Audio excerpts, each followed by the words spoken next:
Então hoje a gente vai continuar aqui o estudo do livro de Atos e hoje nós vamos estudar os capítulos 20 e 21.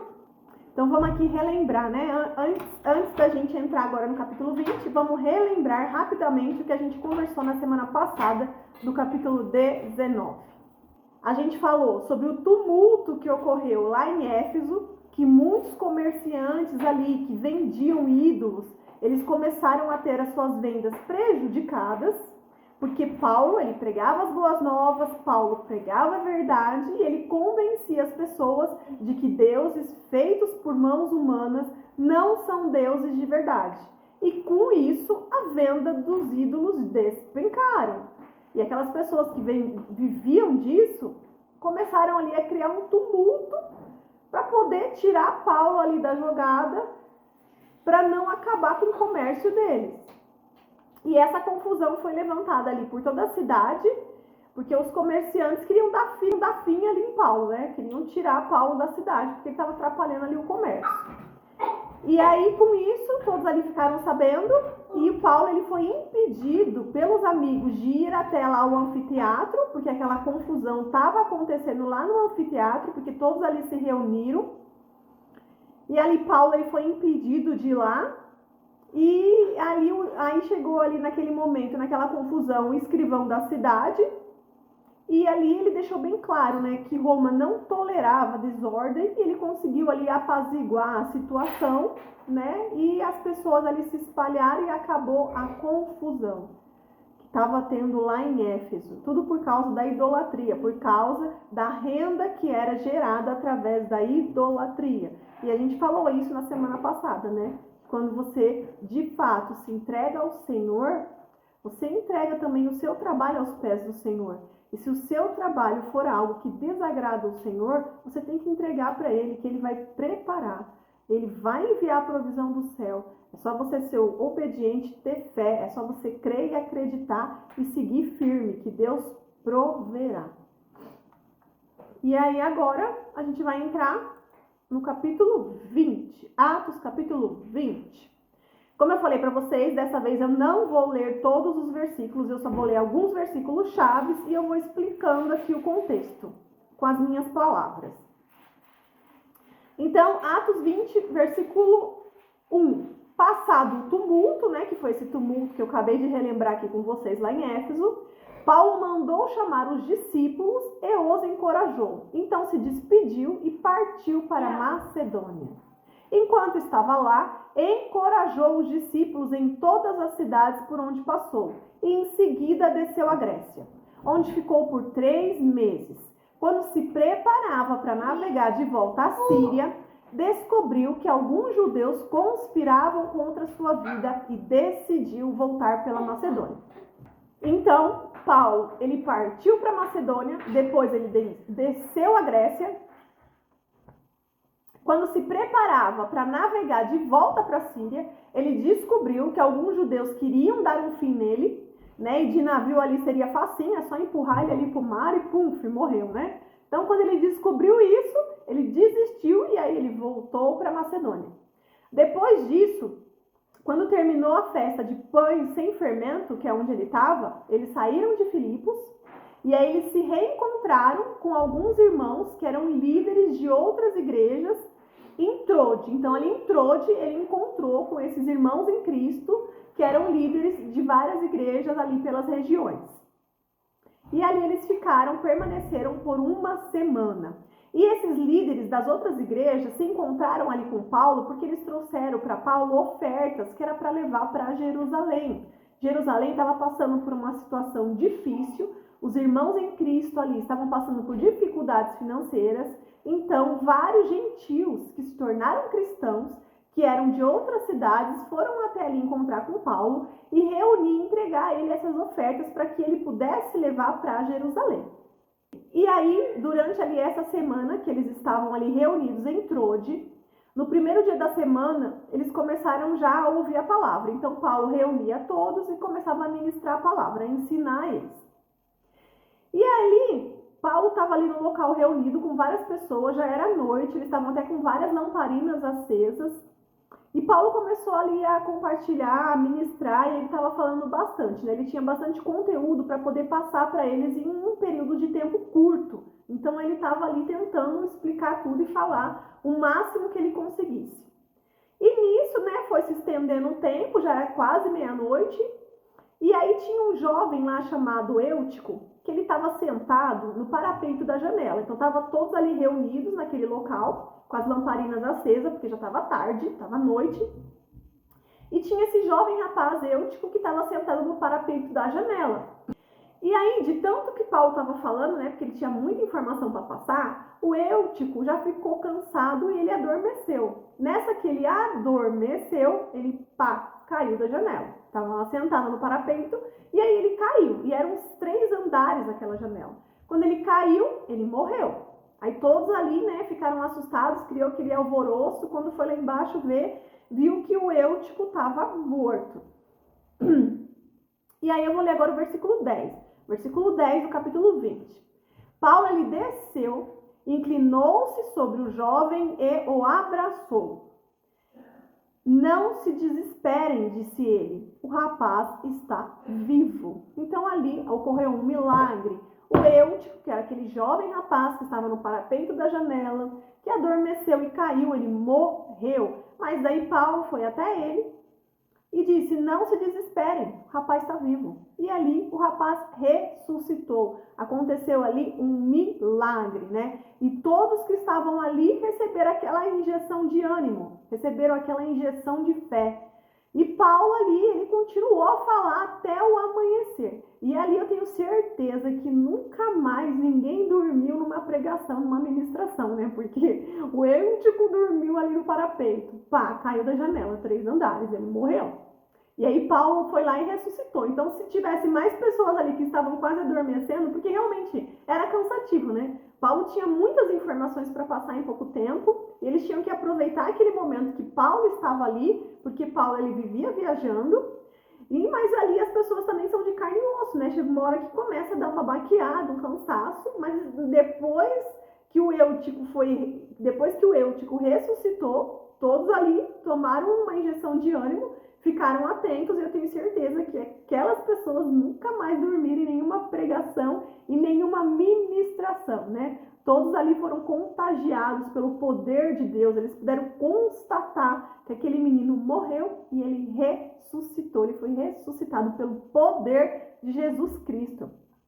E ali, provavelmente, todos ficaram animados, né? Foi algo ali para fortalecer a fé, como a gente já falou. Em todos os milagres existe um propósito, e um deles é para que a fé seja fortalecida. Então, se tivesse alguém ali que estava meio em dúvida, que estava meio descrente, naquele momento, teve aquela injeção de ânimo, aquela injeção de fé, e ali creu mais do que nunca no poder e na palavra de Jesus. E aí no versículo 12, enquanto isso, o jovem foi levado para casa vivo. E todos sentiram grande alívio, né? Imagine o alívio que sentiram, realmente eu imagino. E aí depois disso, Paulo estava com pressa, porque ele queria chegar em Jerusalém para levar todas aquelas ofertas, né? Que todos aqueles líderes daquelas igrejas entregaram a ele. E aí no caminho que Paulo estava fazendo, né? Ele saiu de lá, de Trode, e começou a fazer o percurso para Jerusalém. E ali quando ele parou em Mileto, que era o local ali onde ele estava naquele momento, ele mandou chamar os presbíteros da igreja de Éfeso, e ali reunidos, em tom de despedida, Paulo avisou que seria a última vez que eles ouviriam, né? Paulo ali estava ministrando e estava explicando a eles que provavelmente seria a última vez, né? Ali era em tom de despedida. E aí no versículo 25 fala o seguinte, Atos 20, versículo 25. Agora sei que nenhum de vocês, a quem anunciei o reino, me verá outra vez. Por isso declaro hoje que, se alguém se perder, não será por minha culpa, pois não deixei de anunciar tudo que Deus quer que vocês saibam. Portanto, cuidem de si mesmos e do rebanho sobre o qual o Espírito Santo os colocou como bispos, a fim de pastorearem suas ovelhas compradas com seu próprio sangue. Então, olha aqui. Aqui Paulo ele está avisando, né, aos pastores que iam liderar outras pessoas. Ele estava avisando, estava ali encorajando eles e falando para eles que eles tinham que cuidar deles mesmos e do rebanho, ao qual o Espírito Santo os colocou como bispos, porque ali estavam reunidos líderes de igreja. E Paulo ali estava explicando para eles: fiquem firmes, cuidam de vocês e também do rebanho. Aí no versículo 29, sei que depois de minha partida surgirão em seu meio falsos mestres, lobos ferozes, que não pouparão o rebanho. Até mesmo entre vocês se levantarão homens que distorcerão a verdade a fim de conquistar seguidores. Porque, gente, até aqui a gente viu que Paulo lhe pregava a verdade. E por isso muitos queriam matá-lo. Por isso que ele era tão perseguido. E Paulo está avisando que até no meio entre vocês se levantarão pessoas que eles distorcerão a palavra. Distorcerão a palavra, porque eles estarão no objetivo de conquistar seguidores e não de dizer a verdade. Por quê? Porque as pessoas estavam vendo que Paulo pregava a verdade e que isso abalava o inferno. Então, muitas pessoas ali que prestavam serviço para Satanás queriam matar Paulo. Porque lembra, a luta não é contra sangue e carne, é contra principados e potestades. Então, por onde Paulo passava com a verdade, muitas pessoas eram libertas, mas também muitas pessoas perseguiam ele, queriam impedir que ele continuasse a pregar, porque a verdade liberta. E as pessoas que eram usadas pelo inimigo não queriam que outras pessoas estivessem libertas. Queriam que elas continuassem na escuridão, na escravidão do pecado.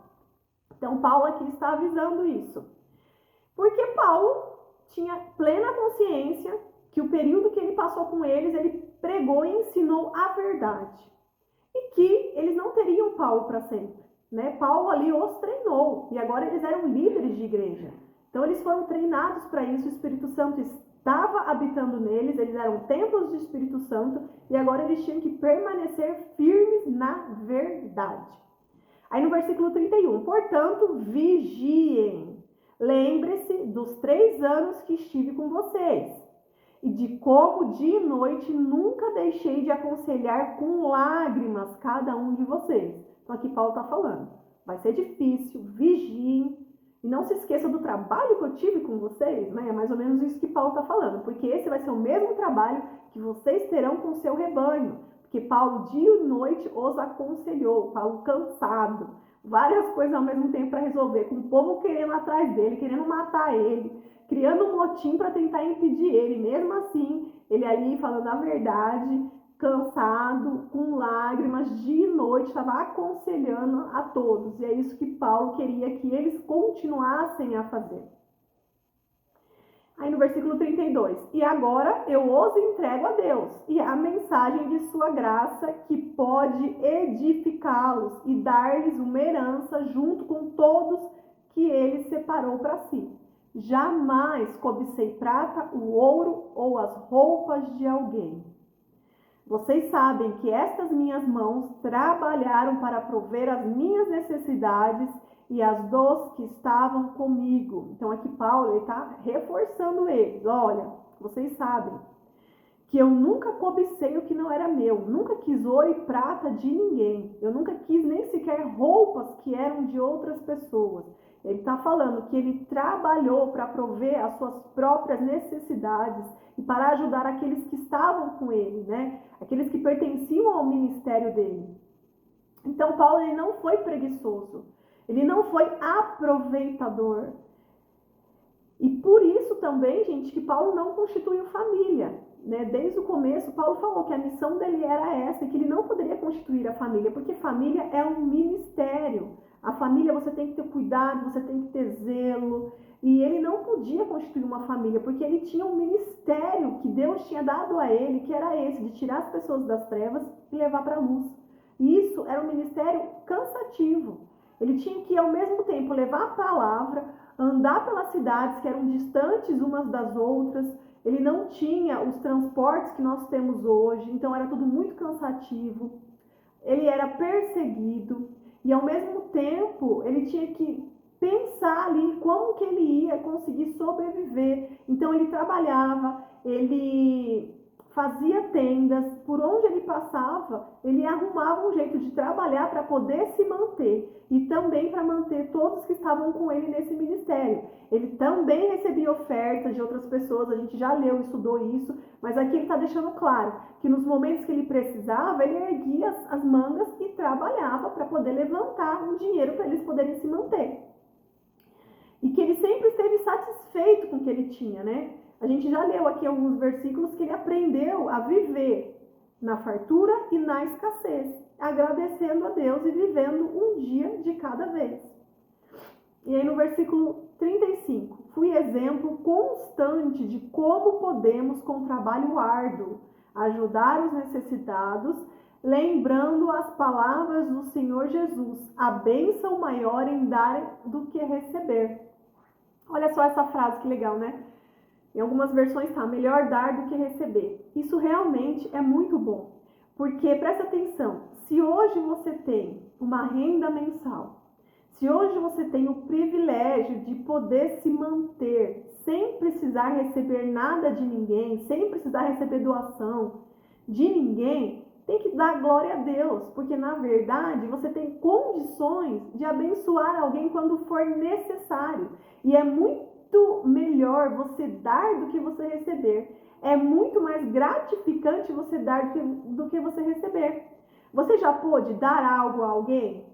Ou em forma de trabalho, ou em forma de algum objeto, ou em forma até mesmo de dinheiro, ajudar alguém.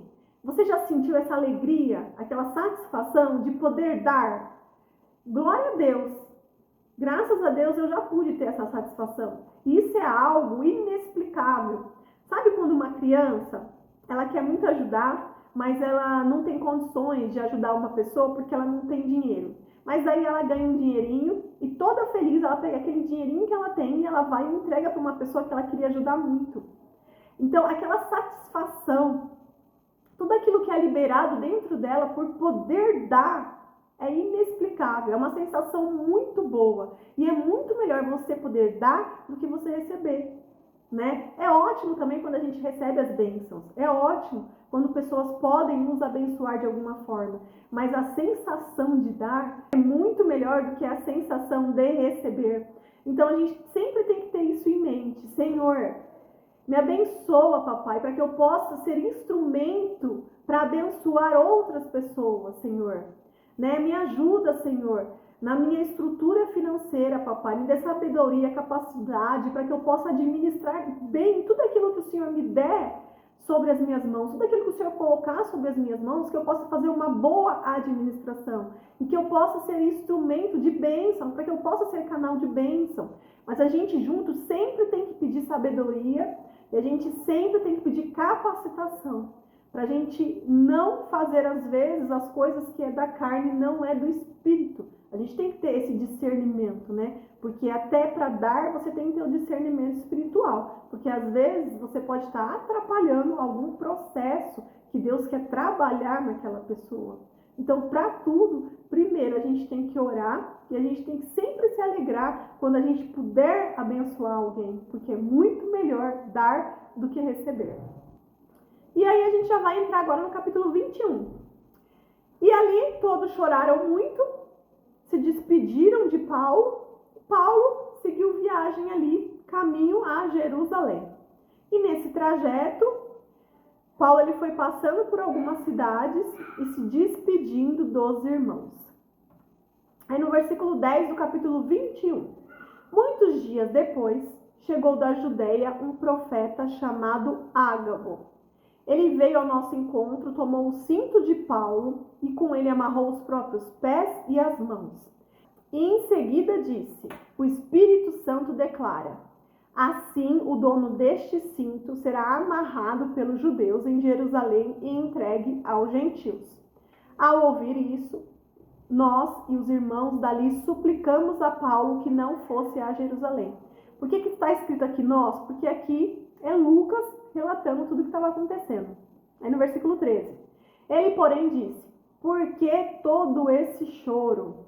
Assim vocês me partem o coração. Estou pronto não apenas para ser preso em Jerusalém, mas para morrer pelo Senhor Jesus. Quando ficou evidente que não conseguiríamos fazê-lo mudar de ideia, desistimos e dissemos que seja feita a vontade do Senhor. Então aqui Paulo ele tinha o objetivo de seguir viagem, chegar a Jerusalém, porque ele queria entregar aquelas ofertas que os cristãos gentios conseguiram arrecadar. Ele queria levar essas ofertas lá para Jerusalém. Então, nesse local onde eles estavam, né, a caminho de Jerusalém, eles iam parando nas cidades. E aí, nesse local onde eles estavam, apareceu esse profeta judeu que chamava Ágabo. E os profetas, eles tinham o hábito de sempre dramatizar. Então, eles faziam ali uma espécie de encenação para poder entregar a palavra que Deus tinha dado a eles. Então, por isso que ele fez isso. Ele pegou o cinto do Paulo, amarrou nos próprios pés e mãos, e em seguida ele falou que o Espírito Santo estava declarando que o dono daquele cinto ele seria amarrado pelos judeus em Jerusalém e entregue aos gentios. Porque é exatamente isso que vai acontecer. Os judeus vão pegar Paulo e vão entregar aos gentios. Quem são os gentios? Os romanos. Vai entregar lá para os soldados romanos. E os profetas, eles tinham esse hábito, né, de ensinar, de fazer toda uma encenação para poder entregar a profecia de Deus. E aí o pessoal ali, todo mundo começou a ficar triste, né, e tentou impedir que Paulo prosseguisse a viagem. Eles não queriam que Paulo morresse, eles não queriam que Paulo fosse amarrado, que Paulo fosse preso. Então ali eles tentaram impedir. Mas Paulo sabia que ele tinha que ir. Então ele falou, não, eu vou. Né? Mesmo se eu tiver que ser preso, mesmo que eu tiver que ser morto, eu vou para Jerusalém. Se eu tiver que morrer, que eu morra em nome de Jesus Cristo. Então Paulo seguiu ali o trajeto, a viagem para Jerusalém. E aí, chegando lá em Jerusalém, ele foi no templo. E por que ele foi no templo? Porque ele estava lá fazendo um voto, né? Tinha todo um ritual judaico para poder fazer esse voto. E ele estava lá fazendo esse voto, mesmo sabendo que não era mais necessário, porque ele estava liberto dos rituais judeus em Cristo Jesus.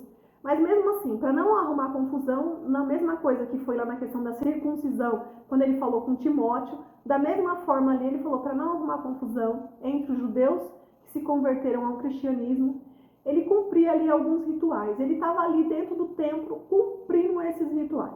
E nisso, alguns judeus da província da Ásia, lembra aqueles judeus que viviam perseguindo Paulo? Na série da Record, Paulo mostrava certinho, né? Aqueles mesmos judeus religiosos, onde Paulo ia, eles iam atrás e ficavam caçando confusão, né? Queria fazer de tudo para poder derrubar, para poder prender, para poder matar Paulo. E ali, enquanto ele estava ali no templo, né, alguns judeus que vieram da província da Ásia, viram Paulo e pronto, já começaram ali a incitar uma multidão contra Paulo. E foi como o profeta, né, havia avisado. E aí eu vou ler agora o versículo 30. Toda a cidade se agitou com as acusações e houve grande tumulto. A multidão agarrou Paulo e o arrastou para fora do templo e imediatamente foram fechadas as portas. Quando procuravam matar Paulo, chegou o comandante do regimento romano a notícia de que toda Jerusalém estava em rebuliço. E lembra, gente, Roma não tolerava desordem. Então, enquanto estava aquela confusão lá, todos aqueles judeus tentando pegar e espancar Paulo, foram lá e avisaram ao exército romano. E aí esse comandante ficou sabendo, então, no mesmo instante, no versículo 32, no mesmo instante, ele chamou seus soldados e oficiais e correu para o meio da multidão. Quando viram o comandante e os soldados se aproximarem, pararam de espancar Paulo. Então Paulo estava ali sendo espancado pelos judeus, e aí chegaram os soldados e eles pararam. Aí no versículo 34, uns gritavam uma coisa, outros gritavam outra. Não conseguindo descobrir a verdade no meio de todo o tumulto, ordenou que Paulo fosse levado à fortaleza.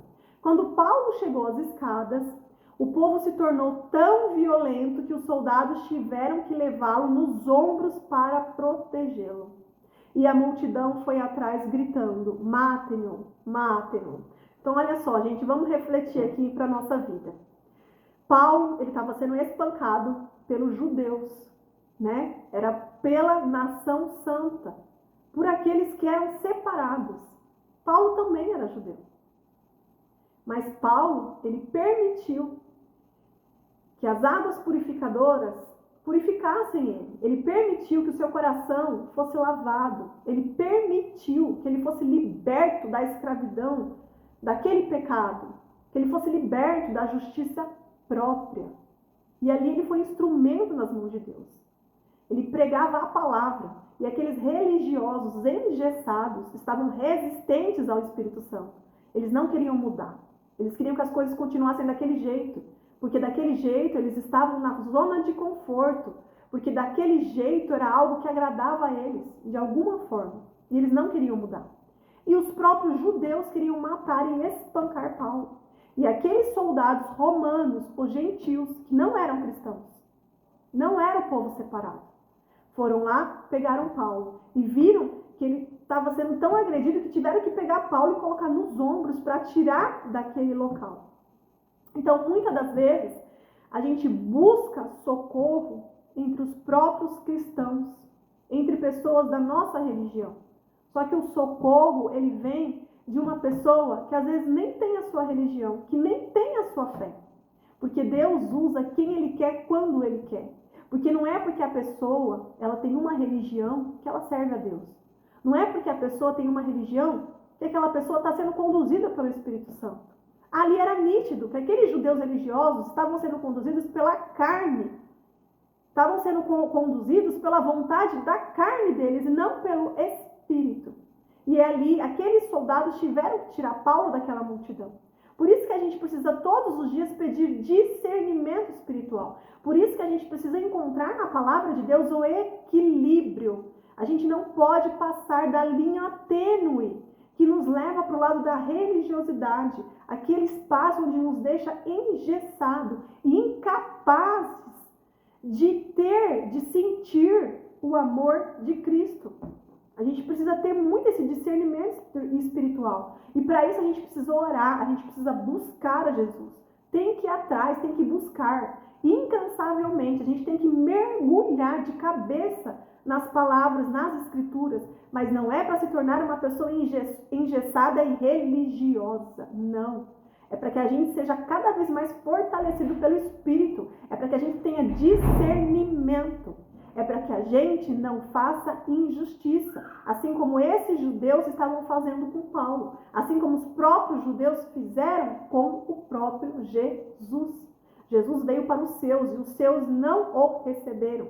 Então a gente precisa ter esse discernimento espiritual, a gente precisa ter essa leveza na alma, a gente precisa estar atento para ouvir a voz do Espírito Santo. A gente precisa sim congregar em uma igreja, pertencer ao corpo. Mas a gente não tem que deixar de ajudar as outras pessoas ou de receber a ajuda das outras pessoas. Porque Deus usa quem Ele quer e quando Ele quer, para que o propósito dEle para as nossas vidas sejam cumpridos. Então a gente não pode nunca se esquecer de orar e pedir o discernimento espiritual para Deus. Que a gente possa ter o discernimento se aquela pessoa realmente ela está sendo instrumento nas mãos de Deus ou nas mãos do inimigo. Porque esses religiosos eram santos, eram pessoas separadas.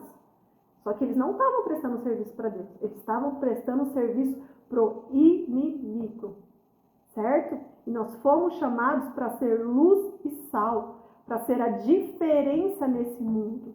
Então a gente não pode se apegar a uma placa de igreja nem a religiosidade. A gente precisa se apegar a Deus. A gente precisa trilhar o caminho da santificação, onde Jesus nos instrui. Jesus disse o quê? Pegue a sua cruz e siga-me. Então a gente já tem noção que não vai ser fácil, né? Porque seguir a Jesus com a sua cruz não é fácil. Aquela pessoa que te induz ao outro extremo, né? Porque existem dois extremos. Por isso que a gente tem que buscar o equilíbrio na palavra. Tem aquela pessoa que é completamente engessada, religiosa, e que afasta as pessoas dela, porque ela não consegue transmitir o amor de Jesus. E tem aquelas pessoas também que vão muito para a carne e para a cultura do mundo. E aí falam que você não precisa carregar a cruz. Não, você não precisa carregar. Para seguir Jesus, você não precisa carregar a cruz.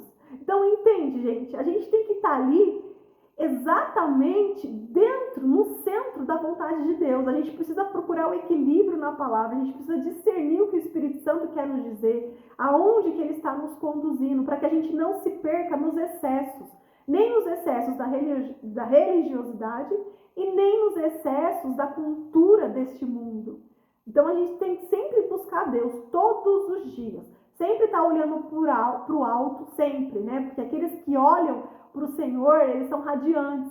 A gente tem que sempre ter esse olhar para o Senhor, para que a gente seja radiante, para que a gente emita a luz de Cristo nas nossas vidas, porque com essa luz a gente consegue nitidamente enxergar o caminho que a gente tem que percorrer. A gente não pode se perder, nem de um lado, que é a cultura do mundo, onde você acha que você não precisa mais carregar a sua cruz, e nem do outro lado, que é a parte da religiosidade, onde as pessoas ficam engessadas e elas não conseguem sentir e nem transmitir o amor de Cristo, né? Então, durante todo esse trajeto que a gente está tendo de estudo bíblico, de ler, de meditar na palavra, isso começa a ficar muito claro.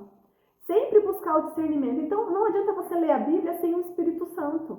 Não adianta, porque daí você não vai ter o seu entendimento iluminado. Tem que sempre ler a Bíblia com o Espírito Santo, para que ele nos dê o start, para que ele ative aqui dentro o fogo de Jesus dentro de nós, para que a gente tenha discernimento.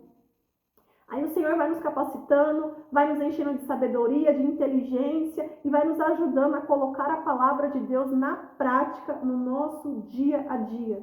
E outra coisa muito importante, a gente não pode se perder nas emoções, porque a emoção é algo da alma, certo? E o que precisa prevalecer sobre a carne é o espírito, não são as emoções.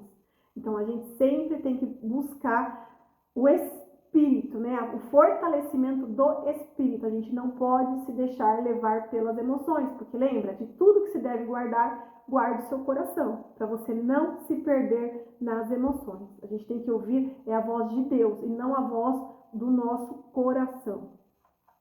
E ali naquele momento que Paulo foi retirado da multidão, os soldados estavam levando ele, e ali Paulo, ele faz um último ali pedido para aquele soldado.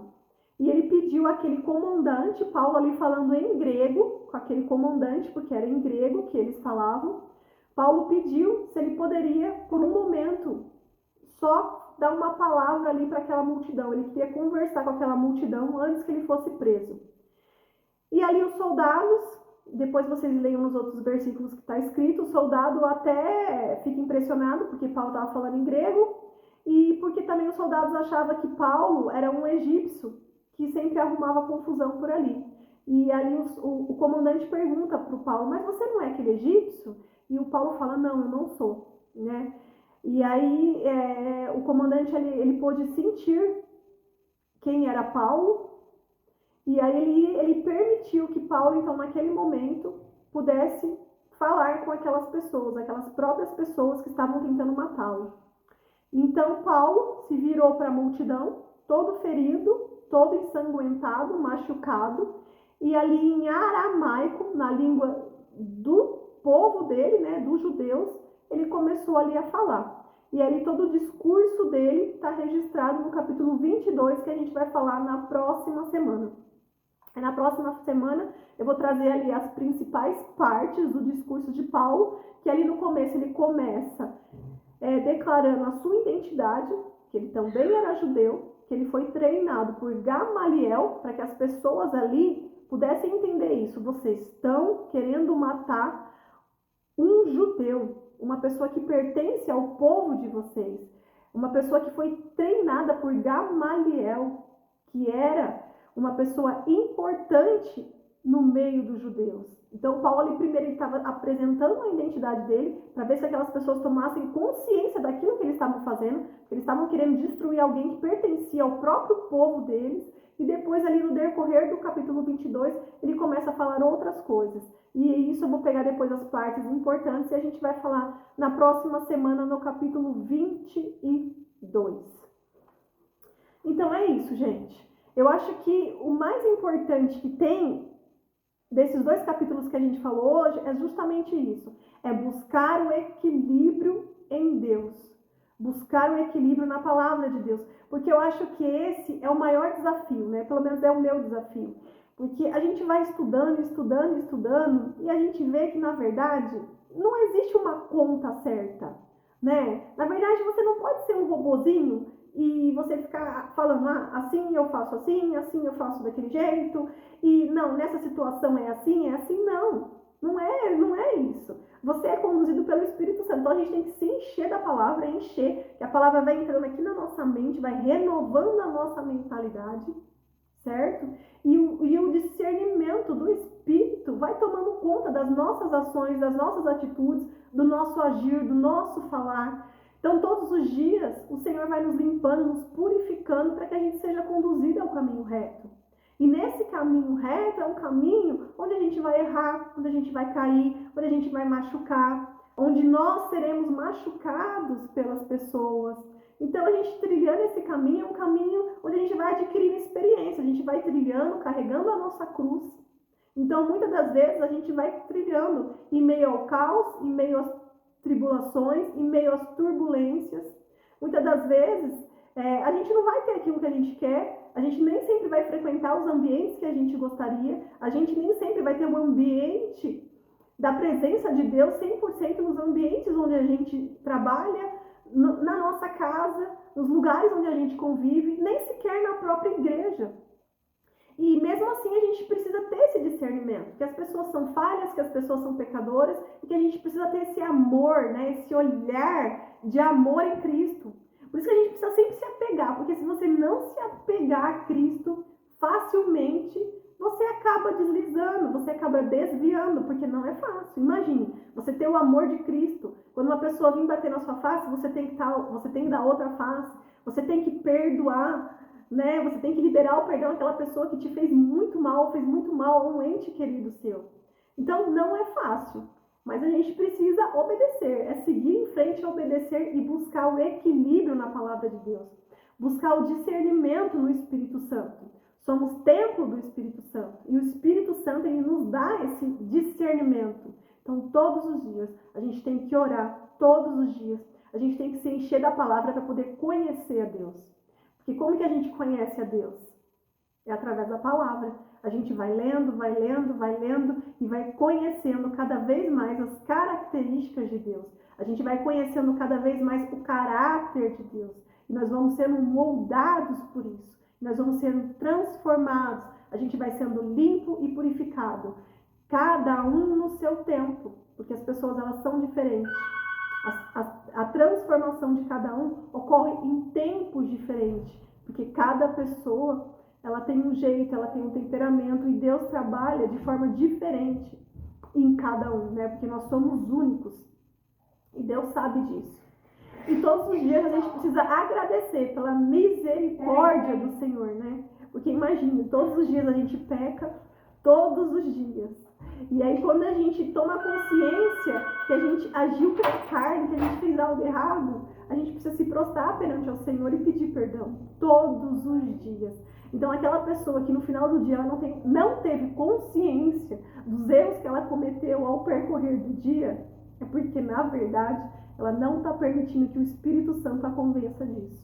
Então a gente precisa todos os dias orar, para que a gente seja fortalecido, para que a gente seja convencido das coisas erradas que a gente faz durante o dia, da forma com que a gente fala, da forma com que a gente pensa, da forma com que a gente age todos os dias. Para que a gente fique firme aqui, né? Para que a gente receba uma injeção de ânimo, assim como aquelas pessoas lá que vivenciaram o milagre da ressurreição de Eutico, a gente também precisa pedir para que Deus permita que a gente possa vivenciar alguns milagres, para que a nossa fé possa ser fortalecida, para que a gente possa receber uma injeção de ânimo, né? Porque é assim mesmo, somos falhos e pecadores, e às vezes a gente vai ficar desanimado, a gente vai ficar triste, a gente vai ficar decepcionado, a gente vai decepcionar as pessoas. Mas se todo mundo tiver essa consciência, um vai perdoar o outro, e um vai dar a mão para o outro, e vai continuar nesse caminho aí, trilhar esse caminho da santificação, certo?